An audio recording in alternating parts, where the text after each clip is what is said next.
Good morning, conference. On Monday, the 10th of June, something extraordinary happened. Yes, there was the launch of some Liberal Democrat manifesto, but I'll come back to that. No, what was extraordinary was that I, Munira Wilson, finally became the cool parent. Why? Because my boss, Ed Davey, asked me to go on a roller coaster with him. And suddenly, having a politician as a mum sounded way more fun. At least that's what I'd hoped. Turns out when I got home and we watched the news that evening, my 10-year-old daughter declared that I was weird and embarrassing. But I don't care, conference, because I had a whale of a time. In fact, when all the cameras had gone, Bobby Dean and I went on the biggest, scariest ride we could find. I'm a bit surprised that the press team didn't stop us, because stealth does 0 to 80 in 1.8 seconds. And the rain was lashing down so hard that it closed for safety reasons immediately after we got off the ride. So, given that nominations had closed, consider yourselves all lucky that you're not out delivering leaflets in a double by-election right now. Instead, what happened? Well, Bobby just went and won Carshalton and Wallington by almost 8,000 votes.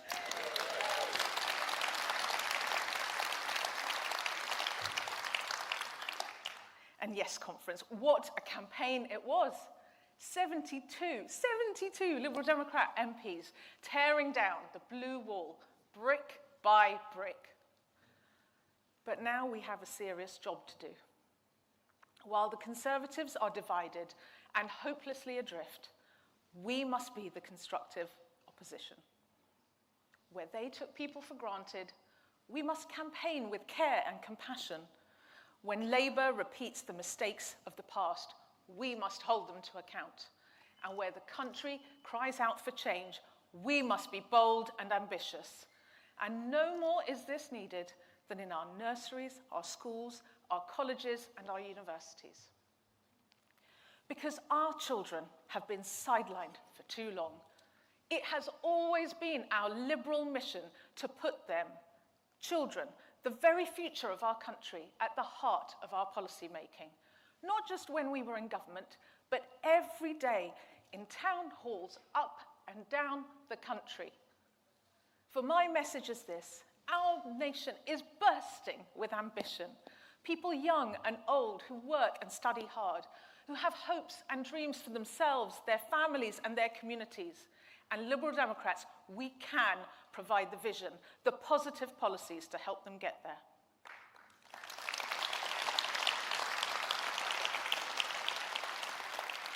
Now, during the campaign, we all met families like this on the doorstep.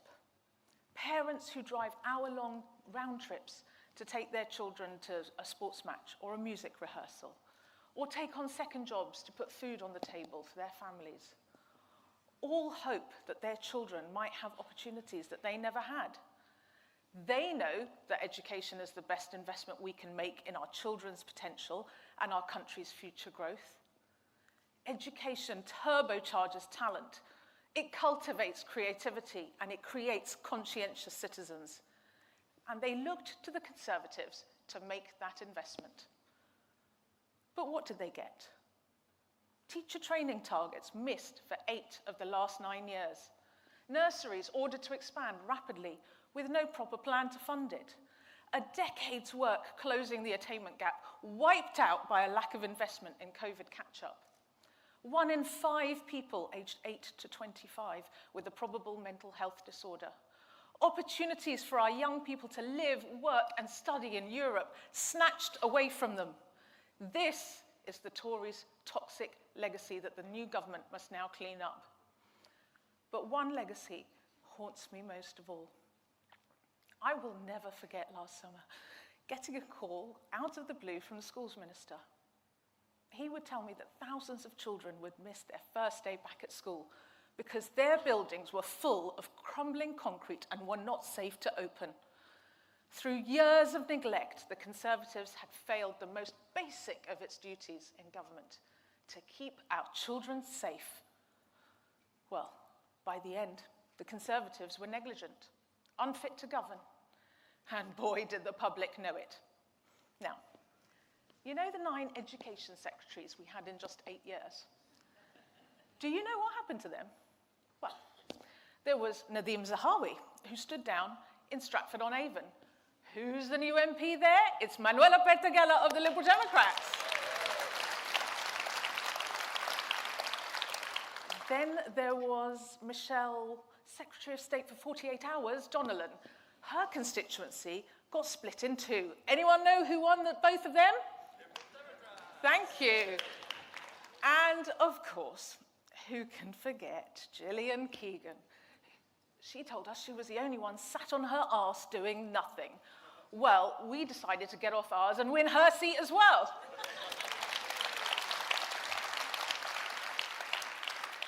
Yes, conference, for a decade, ambitious Conservative ministers used the Department for Education only as a step on the greasy pole. Well, it turns out too much grease and you all slip right back down that pole again. So it now falls to Bridget Phillipson and Labour to clean up the toxic mess. And she will achieve far more than her predecessors by simply staying in the job. Our nurseries, schools, colleges and universities will benefit hugely from stability and continuity. So Liberal Democrats will work constructively with the government to fix the foundations. Already we have seen small, positive steps, protecting BTECs, reforming Ofsted inspections, and ending the Tories' pointless, phony war against our universities so that the government will once again champion them as powerhouses of learning and research, economic growth, and soft power.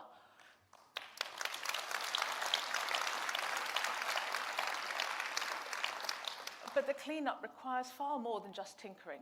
Too much damage has been done. Take our early years sector. The expansion of free childcare hours has cross-party support, but the Conservatives did nothing to prepare the ground for what was to come. There was no discussion with providers, a hopelessly unrealistic timetable, and no proper funding plan. The result? Chaos. Conference, for our early years sector to succeed, childcare must be flexible, affordable, and fair. We need to attract and retain more staff, boost the early years pupil premium, and expand the entitlement for disadvantaged children so that those who benefit most from early help will not lose out. And crucially, we must review the funding rates so that our nurseries and preschools can meet the actual costs of delivering high-quality early years education. And where do I start with special educational needs? A system where tens of thousands of parents must fight the council in the courts to get the support that is their child's legal right. When parents win almost 98 times out of 100, you know the system is broken.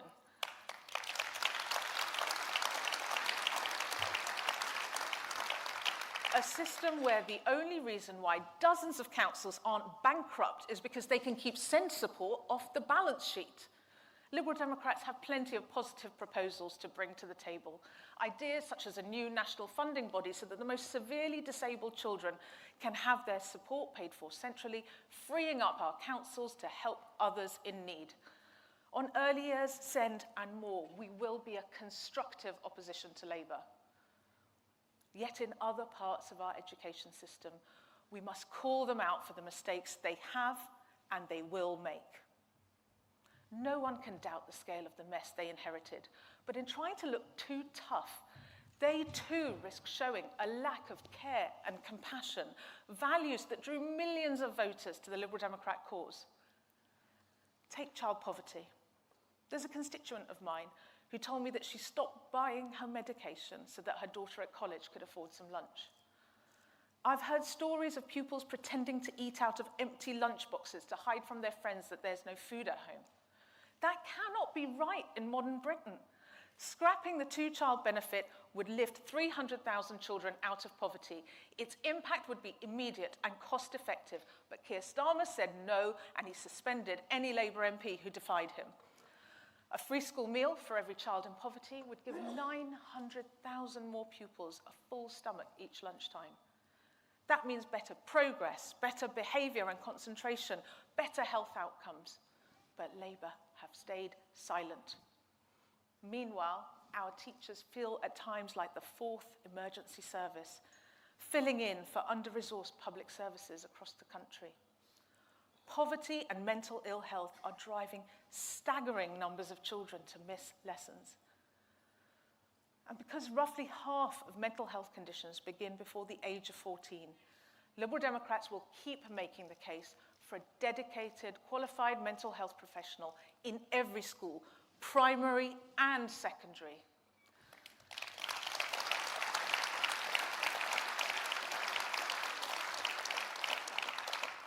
You know, I remember the mother of a 7-year-old who came to my surgery. Her daughter had been waiting 16 months for a mental health assessment, and she was told she may have to wait a further year still. She is a little girl who should be enjoying play dates, parties, and playgrounds. Instead, her mother told me she isn't really living, just existing. This is the scale of the crisis we face, and I fear Labour haven't grasped it. They urgently need to expand their own mental health plans to include primary schools as well. Now, the government cannot ignore these injustices by locking itself in a doom spiral, saying that things must get worse before they get better. Because investing in our young people, in their future, is what drags us out of the mess we are in. Education fights against poverty, ignorance, and conformity. It grows our economy and it improves our health outcomes, generating returns for generations to come.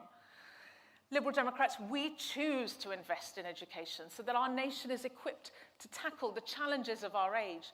Families up and down the country simply can't afford to wait. But there's a second mistake Labour is also making. Too often, they get in the way of ambition that people have for themselves, their families, and for their communities. Parents will move heaven and earth to give their children a good start in life. They will do all they can to give them the opportunities they never had. But Labour's stance on private schools is just a divisive distraction, particularly for those families of children with SEND who tried time and time again to find a state school for their child, but they just couldn't thrive and they just couldn't make it work. So, Conference, to keep hold of voters' trust, you must deliver the change that matches the ambition people have.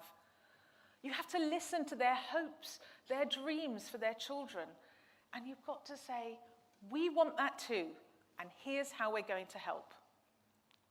It's why Liberal Democrats introduced the pupil premium, giving schools the freedom and the funding to boost the attainment of children from low-income backgrounds. It's why we're now campaigning to extend it to colleges too. It's why we push for closer ties with Europe to broaden our young people's horizons by rejoining Erasmus and signing a youth mobility scheme. And it's why we would raise the apprenticeship minimum wage and roll out lifelong skills grants, opening up opportunities for learners of all ages to train and upskill. And it's why, Conference, yesterday you called for a tutoring guarantee in all state schools and colleges. 12 weeks of small group teaching for nearly 2 million young people in subjects such as English, maths, or science, rocket boosting not only their performance, but their confidence and their school attendance too. Because we are not prepared to let unfulfilled potential be something that only a privileged few can afford to unlock. Conference, this is the politics of ambition, empowering our educators so that they can unleash our children's potential to flourish. Listen to what Dylan, a college student, had to say about the tutoring he received.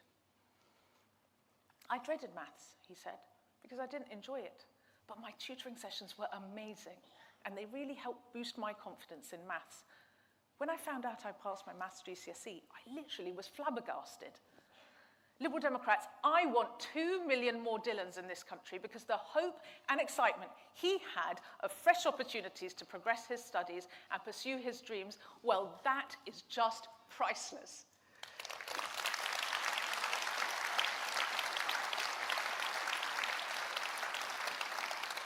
And this is my goal in this Parliament and beyond, to see a generation of young people free to pursue their dreams. Where their classrooms are crumbling and their nurseries are full, we will hold the government's feet to the fire. Where the Conservatives lack care and compassion, we will offer hope. Where Labour lack ambition, we will show parents and pupils that we share their hopes and dreams. Fighting to fix the early years and the high needs postcode lottery, campaigning tirelessly for free school meals and a counsellor in every school, making the case to turbocharge tutoring and broadening our children's horizons. Ambition and optimism, care and compassion, hope and opportunity. That is the Liberal Democrat mission. That is our job. Let's get to work.